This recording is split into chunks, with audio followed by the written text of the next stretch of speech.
dietary laws were just to keep Israel separate from the surrounding nations. They weren't based on God's nature.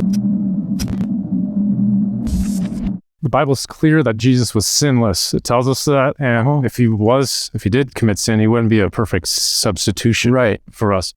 So Genesis 18, God appears to Abram. Abram cooks him a meal. Jesus, in the Old Testament probably, lead a non-kosher meal. How do we reconcile that? Is it before the law was given, or? Well, it certainly is before the law is given, because the law, as you know, came with Moses, who was about 400 years or so after Abraham. So there was no kosher laws at the time.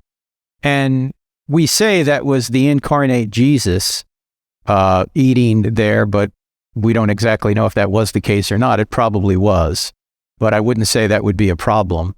And of course, Jesus himself did away with the dietary laws. And why did he do away with the dietary laws? Because he had the authority to do so. Those dietary laws were just to keep Israel separate from the surrounding nations. They weren't based on God's nature, like, say, thou shalt not murder. That is based on God's nature. But dietary laws like don't eat certain foods, that's not based on God's nature. Those were just designed to keep Israel as separate and set apart from the nations around them.